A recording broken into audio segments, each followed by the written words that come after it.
Eu vou dividir a palestra numa primeira introdução, para se compreender a origem da legislação.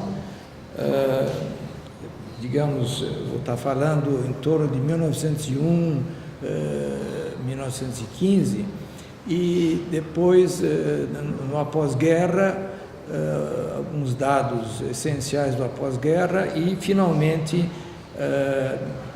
falar sobre a década de 90, onde mudanças radicais ocorreram nessa legislação.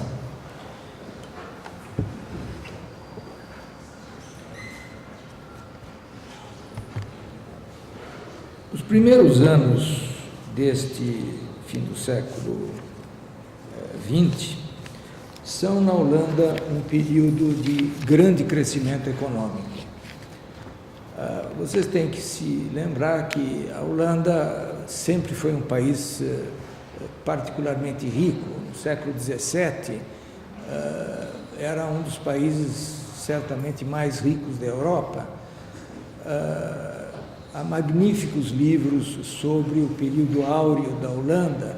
Há um livro do historiador Simon Schama, que se chama O Desconforto da Riqueza, em português, está traduzido em português, e é um livro belíssimo sobre o período áureo da expansão e da cultura holandesa. Ocorre que a Holanda industrializou-se muito tardiamente e ela só se industrializará na segunda metade do século XIX. E, portanto, é importante, digamos, começar a nossa pequena intervenção mostrando que nos últimos anos do século XIX, primeiros anos do século XX, por conta de uma série de fatores, basicamente a concentração das instituições bancárias, a expansão do comércio colonial, a luta por novos campos de investimento de capital, eram aspectos que davam à economia e à situação na Holanda um período de grande expansão e desenvolvimento econômico. Apesar dessa crescente riqueza, a situação das cidades e, sobretudo, da habitação das classes proletárias era muito difícil. Os salários eram mantidos extremamente baixos. As condições de trabalho eram dramáticas. Era constante as jornadas de trabalho com mais de 14 horas.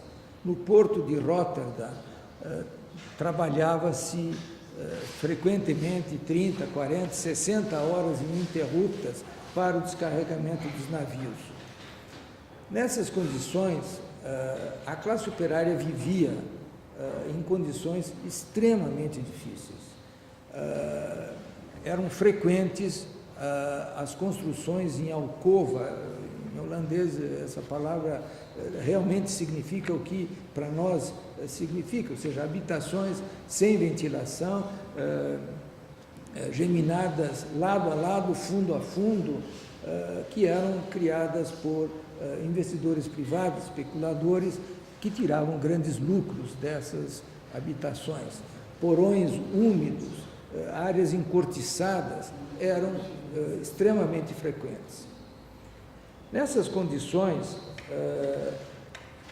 a necessidade de evitar a propagação desses cortiços, a possibilidade de doenças contagiosas e, naturalmente, pragmaticamente falando, o efeito positivo que habitações melhores teriam sobre a produção,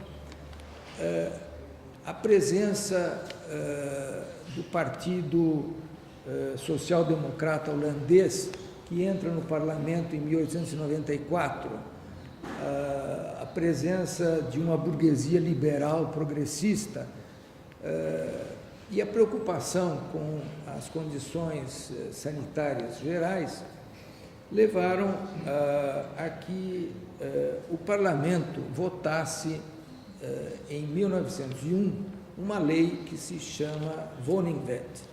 Essa lei, a primeira do gênero em todo o mundo, foi sancionada pela Casa Real em 1902 e se torna a primeira lei a tratar especificamente da habitação de interesse social na Europa. Muitos dirão que não é verdade, porque há muitas leis, digamos, que tratam das condições urbanas. Essas leis, sobretudo inglesas e de outros países, são leis sanitaristas. Elas não tratam especificamente do problema da habitação de interesse social. A Wohnungswert foi a primeira lei nesse sentido no mundo. O objetivo da Wohnungswert era resolver o problema da habitação proletária, com ênfase nos aspectos administrativos da política habitacional. Nesse sentido, os principais temas, enfim, os itens que a legislação aborda são o papel do governo como realizador ou financiador, especificamente, a maior parte do tempo como financiador, a política dos aluguéis e dos subsídios. Esses aspectos dos subsídios e dos aluguéis será determinante no andamento da legislação nos anos subsequentes. Evidentemente, a lei, assim que aprovada, causou, como era de se esperar, uma enorme reação. Não acho que seja o caso de entrar em detalhes dessas controvérsias políticas daquele momento.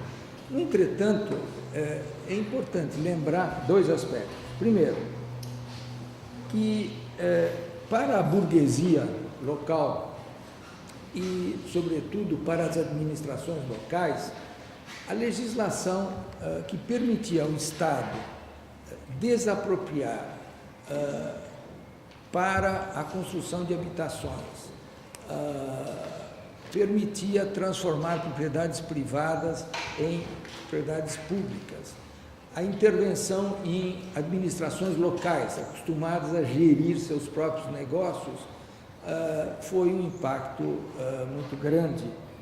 E essa ideia de que o Estado pudesse tomar iniciativas em questões locais, numa época em que o laissez-faire era uma norma administrativa geral, pareceu absolutamente violenta para a burguesia. Para os empreendedores privados, ainda que, por um lado, a lei não estabelecesse parâmetros, me permitam um comentário maldoso de minha parte. Se a lei fosse aqui no Brasil, ela regularia até o tamanho da escada e do tamanho dos banheiros. Mania de regular em excesso.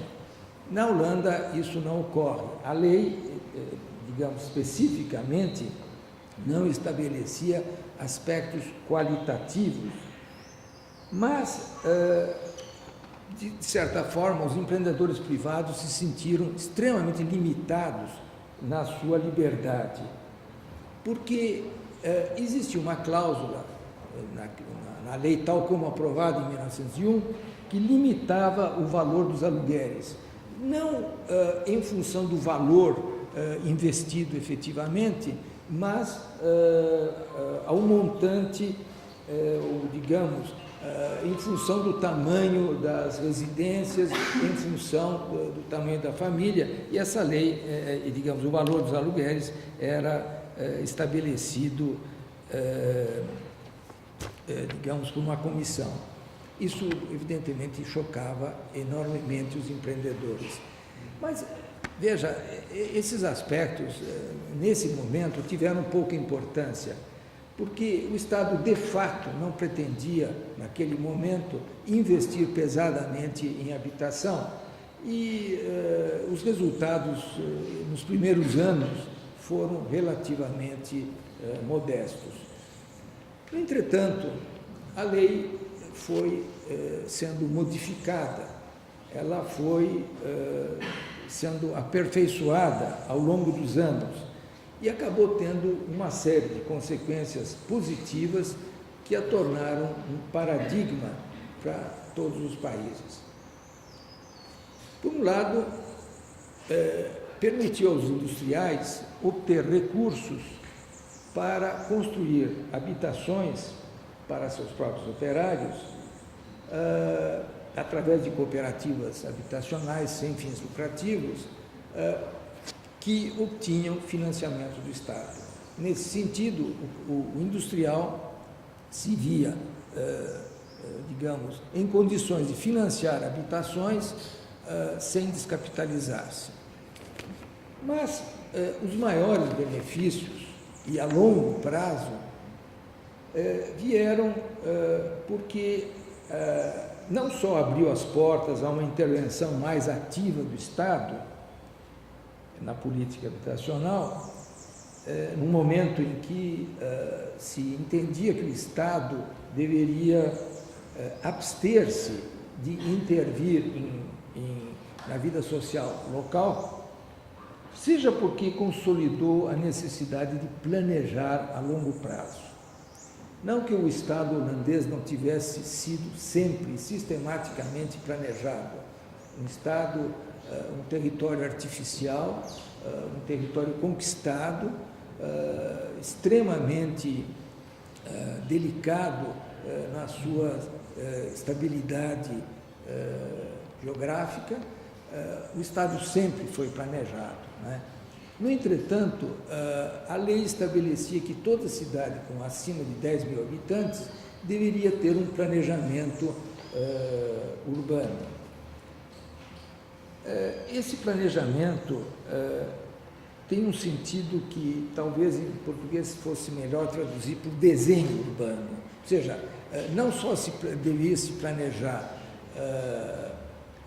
digamos, os bairros, a quantidade de habitações, os serviços, mas, basicamente, os canais, as vias, as áreas verdes, as áreas construídas, os alinhamentos, as alturas, os gabaritos, etc.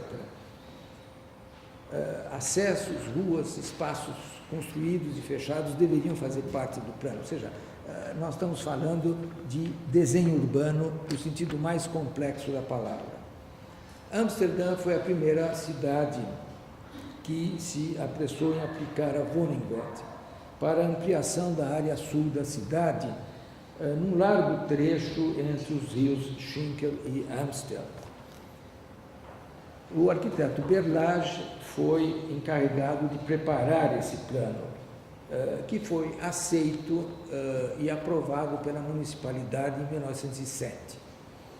Ocorre que o plano previa a desapropriação de extensas áreas, ou seja, o plano pressupunha que todas as áreas sobre as quais ele fosse construído seriam desapropriadas e pertenceriam ao Estado. Como isto envolvia mais de um município, houve um impasse administrativo e o plano não pôde ser levado adiante. O próprio Berlage foi encarregado de fazer um segundo plano, adaptando-se às condições políticas assim modificadas. E ele o fez antes da Primeira Guerra Mundial, após uma longa viagem aos Estados Unidos, onde ele entrou em contato com a escala das cidades norte-americanas e, sobretudo, com Chicago. Vocês devem lembrar, obviamente vocês conhecem, os planos para Chicago do fim e começo do século XX e o movimento City Beautiful. Nesse sentido, Berlage, digamos, fica extremamente impressionado com a largueza do planejamento, a escala dos bulevares, das vias, das áreas verdes, enfim, a escala do planejamento que pressupunha um estilo vigoroso e um domínio completo dos espaços, enfim, uma nova atitude em relação ao planejamento urbano. O plano de Berlage, que ele propõe, então, para o crescimento sul de Amsterdã, tem amplas perspectivas, um rico detalhamento de diagonais, pontos de fuga, parques, bulevares, etc., etc.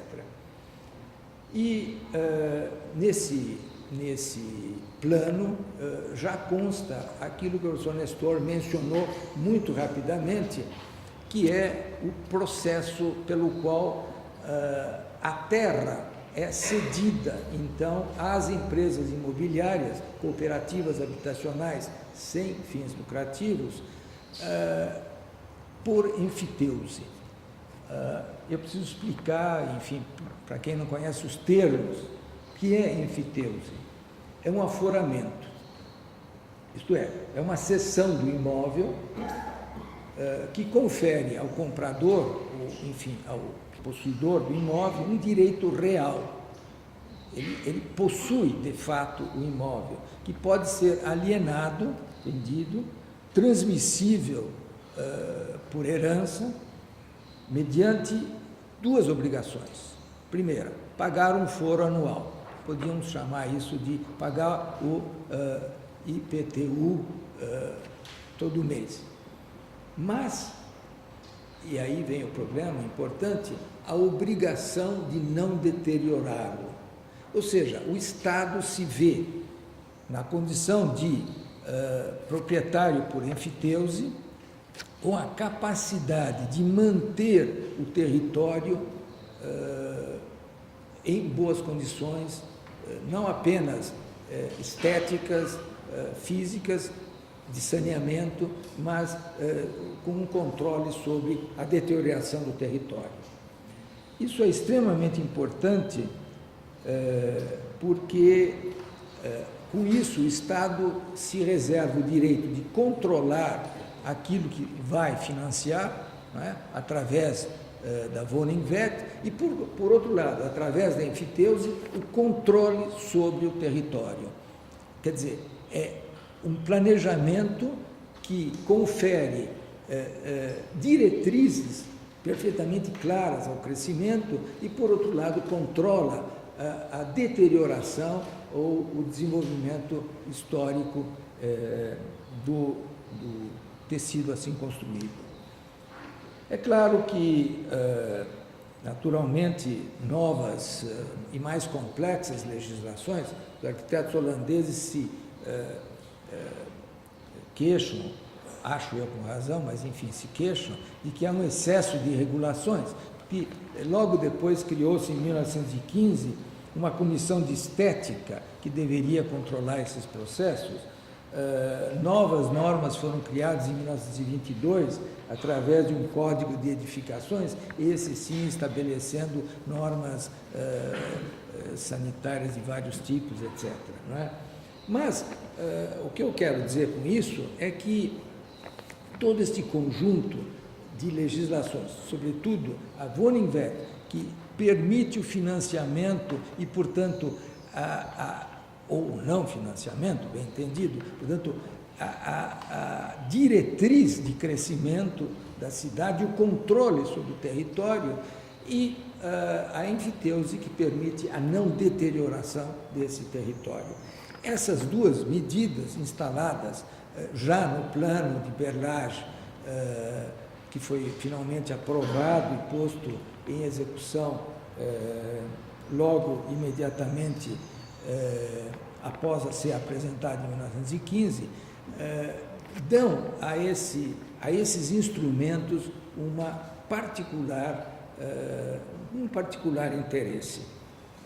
O nosso objetivo hoje não é expor o plano de Berlage ou discutir a arquitetura de Berlage, coisa que a gente faz isso no curso.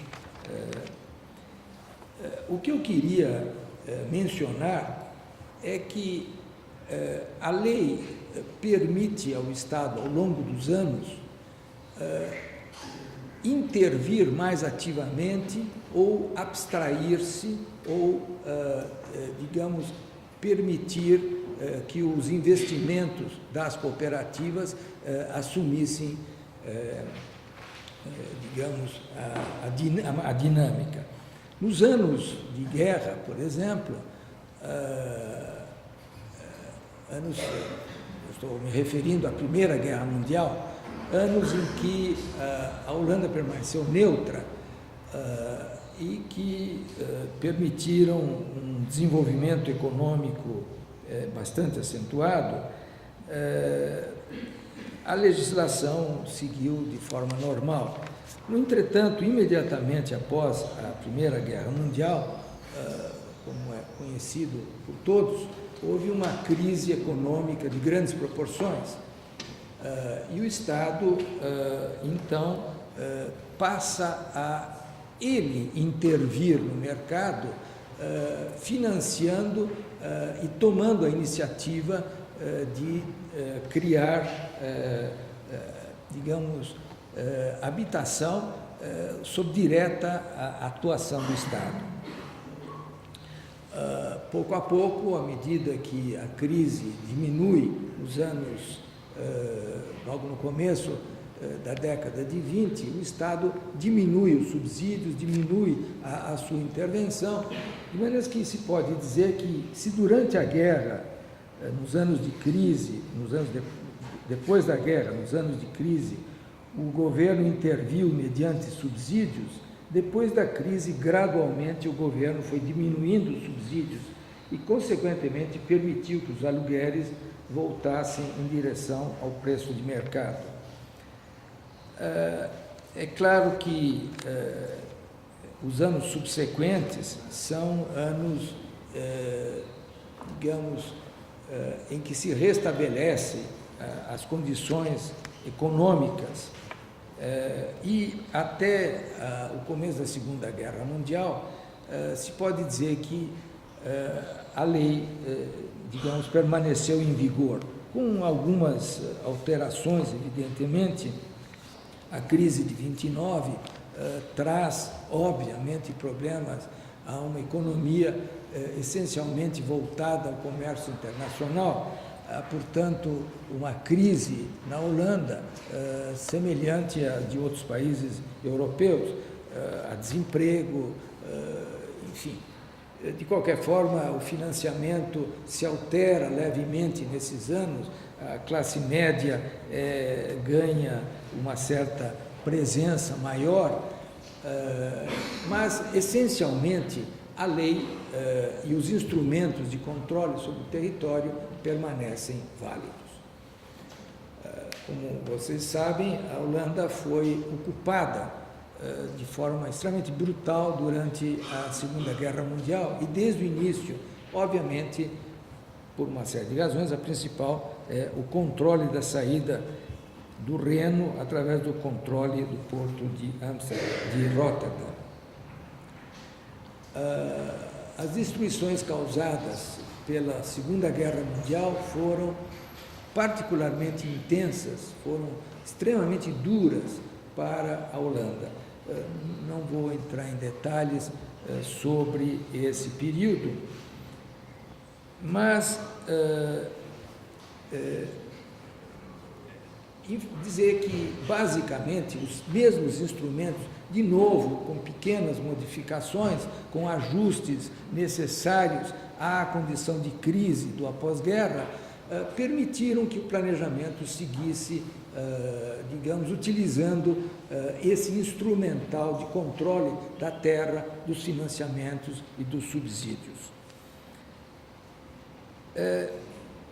Eu vou fazer agora uma pequena parada, que eu acho extremamente importante, na década de 90, quando um conjunto de modificações econômicas, sociais, etc., ocorrem e modificam esse panorama. Alguns dados, só para a gente entender a escala do que nós estamos falando. A Holanda tem hoje, grosso modo, a população da região metropolitana de São Paulo, ou seja, toda a Holanda hoje tem 17, 18 milhões de habitantes. Portanto, a gente tem que mais ou menos entender a escala do que nós estamos falando. No entretanto, são, digamos, feita essa proporção, são números que a gente tem que entender com uma certa, digamos, intensidade. No meio da década de 90,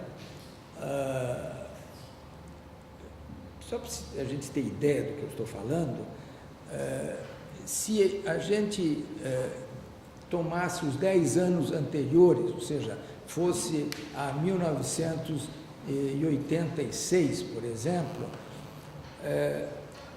a gente verificaria uma coisa surpreendente para a maioria dos países europeus, que indicavam que aproximadamente 70% do patrimônio edificado na Holanda ou havia sido depois da Segunda Guerra Mundial. Em boa parte, isso se explica pelas destruições de guerra, pelo fato de que nos anos de ocupação nada se construiu, mas nessa época era de supor que aquilo que havia sido destruído já havia sido reconstruído. No entretanto, 10 anos depois dessa data, 1986, então, portanto, em 1996, 97, mais 5% do patrimônio construído ou haviam sido nessa década, ou seja, 75% de tudo aquilo que formava o panorama, digamos, construído, edificado na Holanda, ou havia sido depois da guerra e 5% nessa década.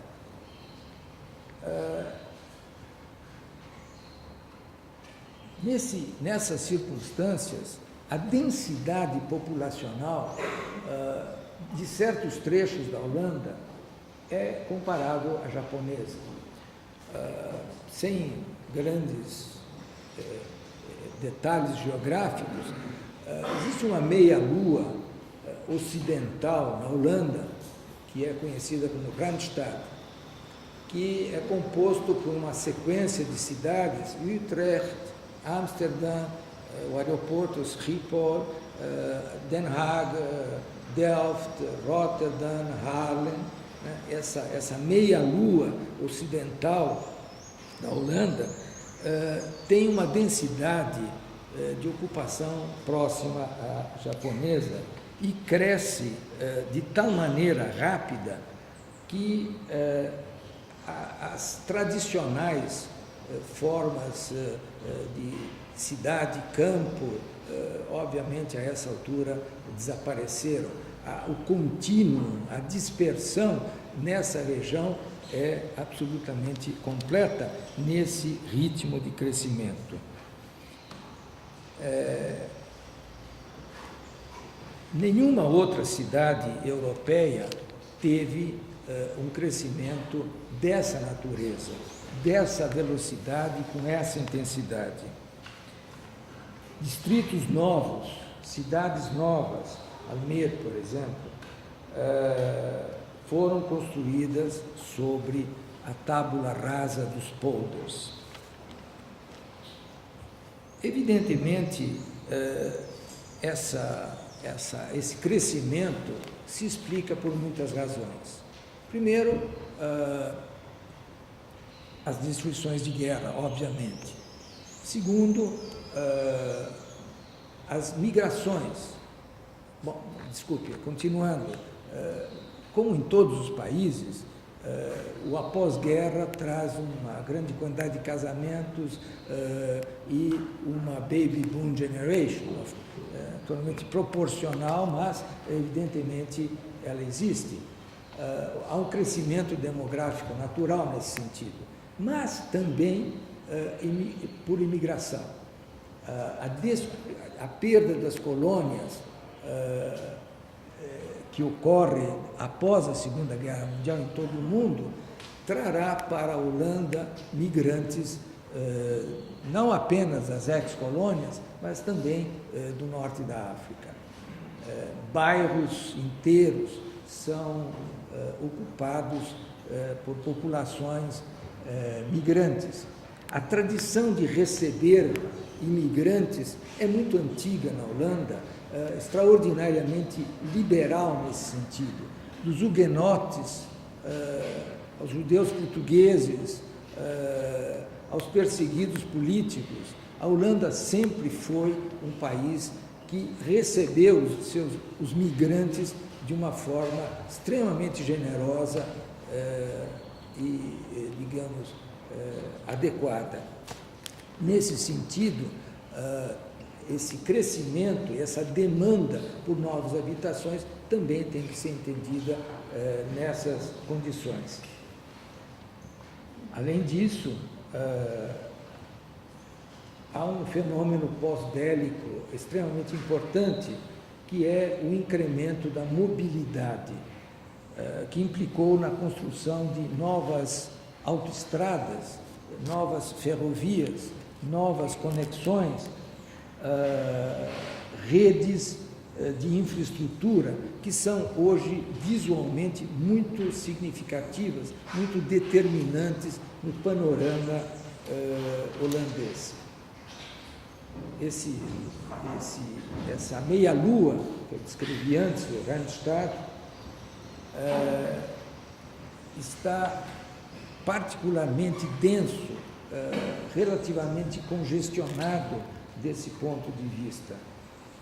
E a tradicional relação cidade e campo, de fato, não existe mais nessa região. O miolo, o coração verde da Holanda, que todos os instrumentos de planejamento sempre buscaram preservar a todo custo, de frente a essa pressão, se veem pouco a pouco contaminados por investimentos privados não planejados. Uma série enorme de pequenas iniciativas geradas pela perda de base econômica da agricultura levam a essa ocupação. O crescimento da mobilidade e a estratégica posição da Holanda no Atlântico Norte e na saída do Reno permite que o porto de Rotterdam crescesse até se tornar o maior porto do mundo em tonelagens, digamos, operadas.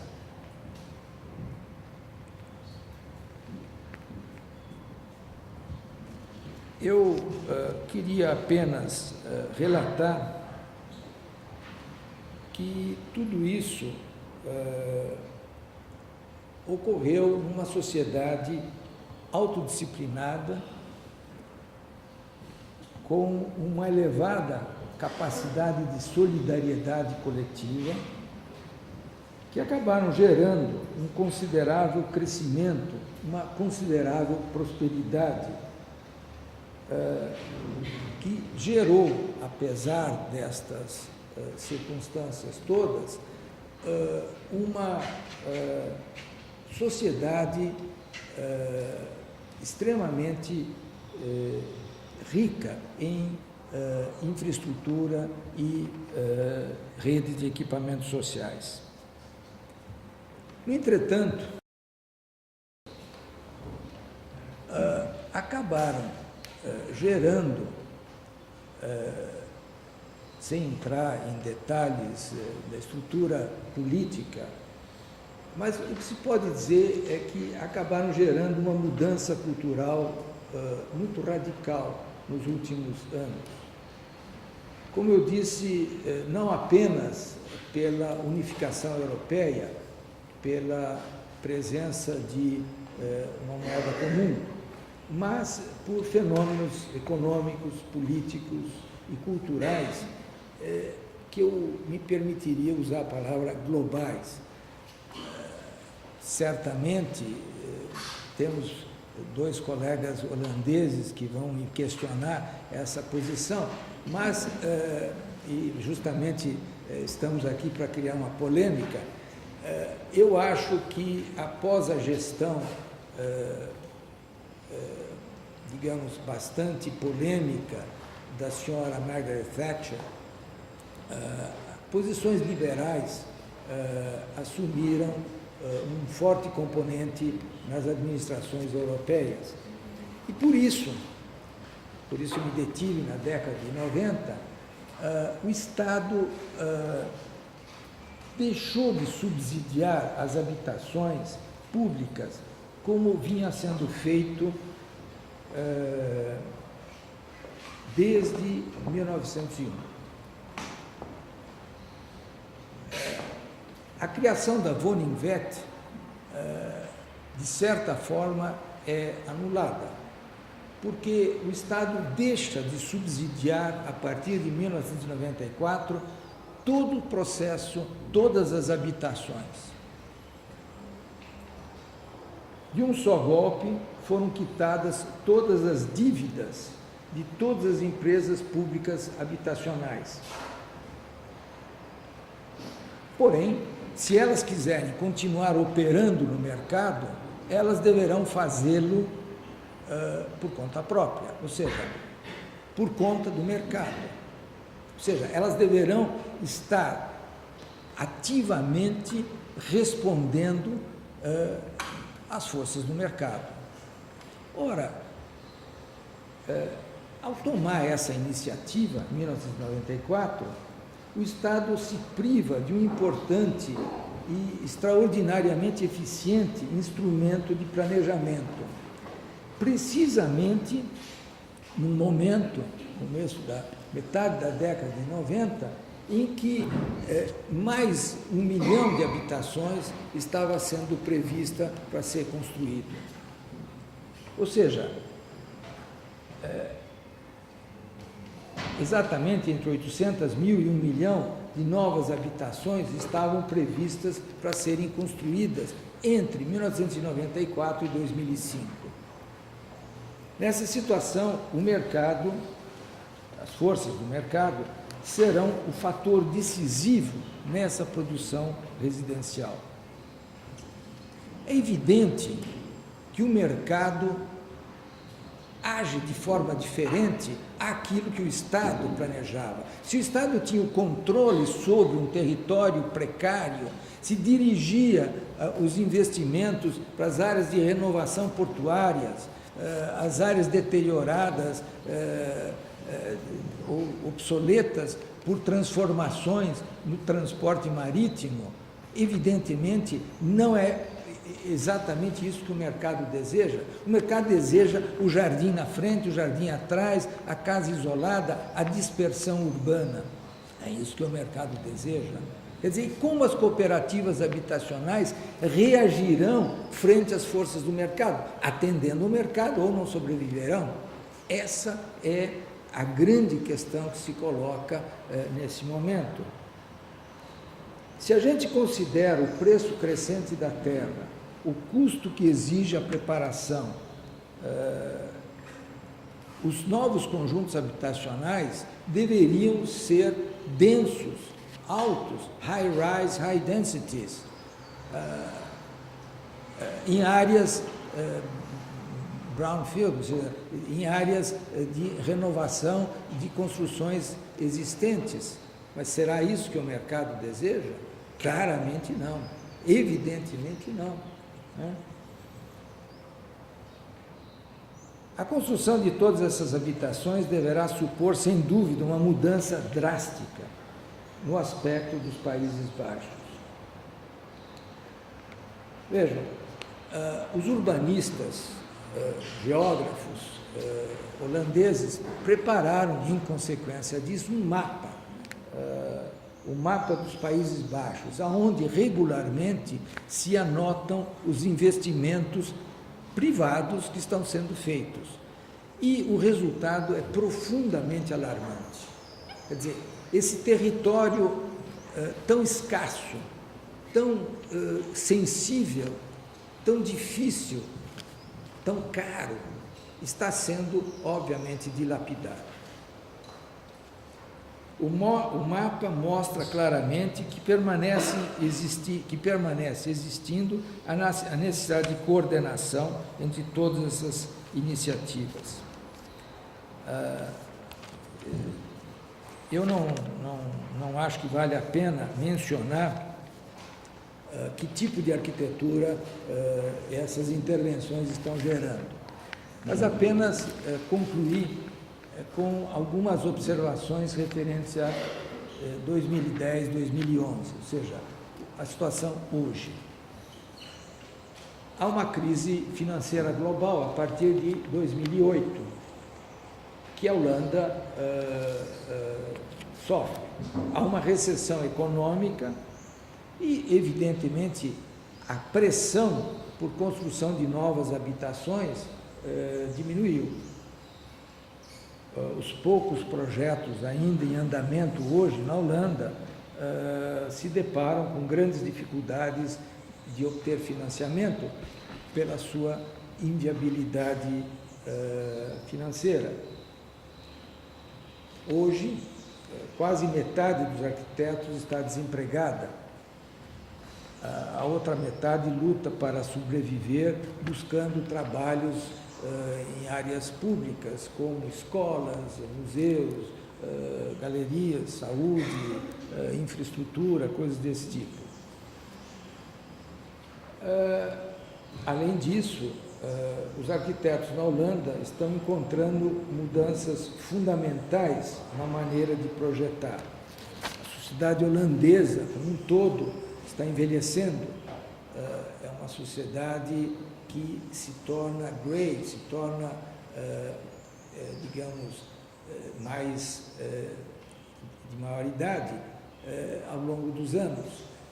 E, evidentemente, esse ímpeto por novas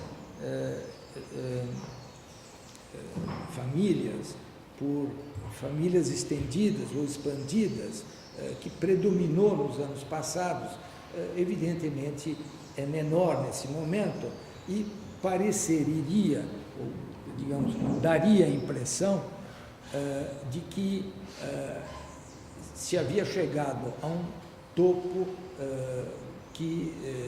topo no sentido de volume de obras executadas que não mais existe.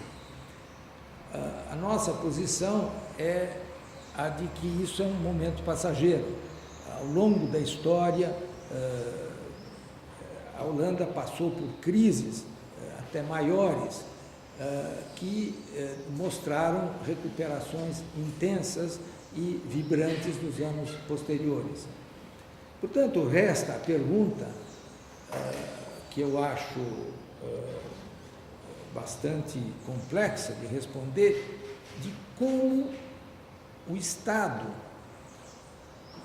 permanecerá com o controle desse território tão logo a situação econômica volte a estar equilibrada como alguns anos atrás.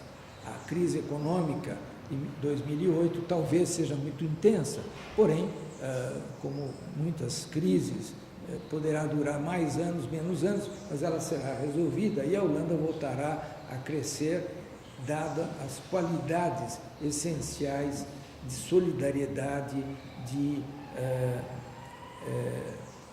digamos,